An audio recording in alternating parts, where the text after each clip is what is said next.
আপনারা 1 তারিখে পদ্ম ফুলে ভোট দেবেন, বাকিটা আমরা বুঝে নেব। আর এখন ধমকাচ্ছেন, চমকাচ্ছেন, ভাবছেন পঞ্চায়েতের মতো নির্বাচন হবে।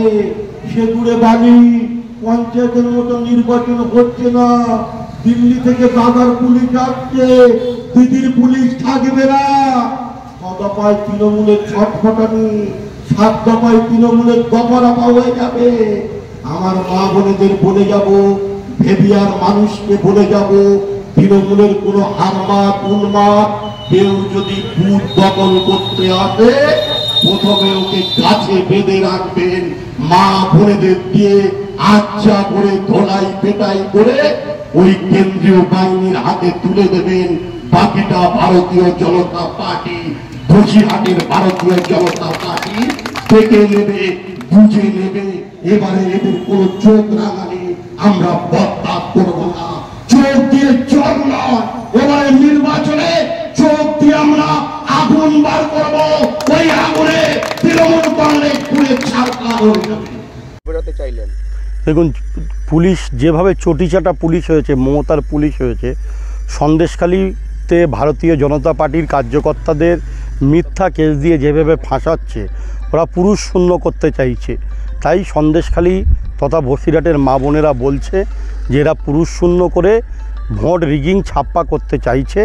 আমরা প্রতিরোধ করব। যদি পুলিশ আমাদের কথা না শোনে, যে ভোট রিগিং করতে আসবে তাদের গাছে বাঁধব, বেঁধে আমরা যে ভাষা তৃণমূল বোঝে সেই ভাষা বোঝাবো। এবং কেন্দ্রীয় পুলিশ অবজারভারকে আমরা ফোন করব, ফোন করে তাদের হাতে তুলে দেবো। মা বোনেরা প্রতিরোধ গড়ে তুলতে চাইছে। মানে কি বলতে চাইলেন আসলে, ব্যাখ্যাটা কি? ব্যাখ্যাটা কি, মানুষ গত পঞ্চায়েতে ভোট দিতে পারেনি, আমাদের বিজেপির কার্যকর্তারা খুন হয়েছে, রক্তাক্ত হয়েছে, আমরা তার ওদের মুখে মিষ্টি বা ফুলচন্দন তুলে দেব না? স্বাভাবিকভাবে তৃণমূল কংগ্রেস যে ভাষা বোঝে সেই ভাষায় আমরা প্রয়োগ করবে এবং মা বোনেরা ভোট রুখতে প্রতিরোধ তৈরি করবে, ব্যারিকেড তৈরি করবে, প্রয়োজন হলে গাছে বেঁধে মানুষ প্রতিরোধ করবে। কি কারণে, কি জন্য?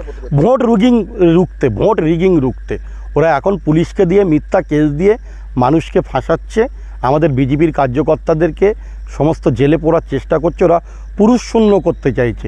তাই মা বোনেরা বলছে ওরা পুরুষ শূন্য করে ভোট রিগিং করার চেষ্টা করবে, আমরা প্রতিরোধ গড়ে তুলব গাছে বেঁধে ভোট রিগিং করতে এলে। তাহলে কি আইন হাতে তুলে না, আইন শুধু তো আর বিজেপির কার্যকর্তাদের জন্য নয়। চটিচাটা পুলিশ তো মমতার চটিচাটা পুলিশ তৃণমূল কংগ্রেসের পক্ষে নিয়েছে। মানুষ আইনের সম্মান জানিয়ে তারা প্রতিরোধ গড়ে তুলছে। প্রতিরোধ গড়ে তুললে আপনি আমাকে মারবেন, আমি মার খেয়ে যাব, এটা কি হতে পারে? বিজেপির কর্মীরা আর কতকাল ধরে মার খাবে? কতকাল ধরে মার খাবে? আইন তো সবার জন্য সমান। শাহজাহান, আপনার উত্তম, শিবু, তাদের জন্য আইন কোথায় ছিল? শুধু কি ভারতীয় জনতা পার্টির জন্য আইন? আপনি বলছেন যে রিগিং করতে আসলে তাদেরকে কাছে বাঁধতে, আর বলছেন যে কেন্দ্র বাহিনীকে খবর দিতে। তাহলে কি রাজ্য পুলিশের প্রতি মানুষের কোনো ভরসা নেই, আস্থা নেই? এ পুলিশ দলদাসে পরিণত হয়েছে, চটিচাটা পুলিশ, এ মমতার পুলিশ, তাদের প্রতি মানুষ আর ভরসা করছে না। কেন্দ্রীয় বাহিনী এসছে, তাদের প্রতি ভরসা করছে। মানুষ কেন্দ্রীয় বাহিনীর প্রতি ভরসা রেখে ভোট দিতে যাবে এবং রিগিং রুখতে মানুষ এটাই বেছে নিয়েছে। যদি তৃণমূলের নেতারা ভোট লুট করতে আসে তাহলে তাদেরকে গাছের গায়ে বেঁধে রাখুন, বেঁধে রেখে তাদেরকে ধোলাই করুন আর সিআরপিএফকে খবর দিন। কি বলবেন? দেখুন, এসব উস্কানিমূলক কথাবার্তা। তৃণমূল ভোট লুট করে না। জনগণের ভোট নিয়ে, জনগণের রায় নিয়ে তৃণমূল কংগ্রেস চলে। জনগণের উপরেই তৃণমূল নির্ভরশীল, জনগণই তৃণমূলের সম্পদ। উস্কানিমূলক কথাবার্তা যত নির্বাচন কাছে আসবে তত বিজেপি বলবে।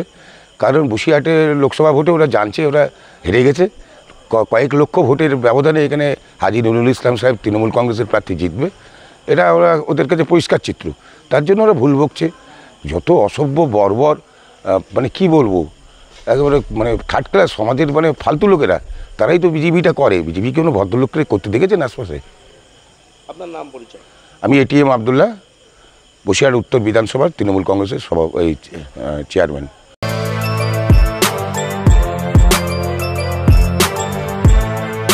এখন অনেক বড় শ্রী লেদার্স, হাওড়া ময়দান।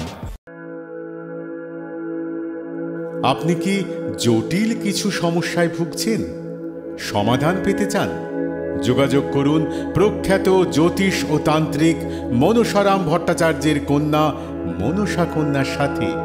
প্রখ্যাত জ্যোতিষ ও তান্ত্রিক মনসা কন্যা হাওড়া জানবাড়ি ও হাতিবাগানের নিজস্ব মন্দিরেও বসেন। যোগাযোগ 9830106967 আর 9239655323।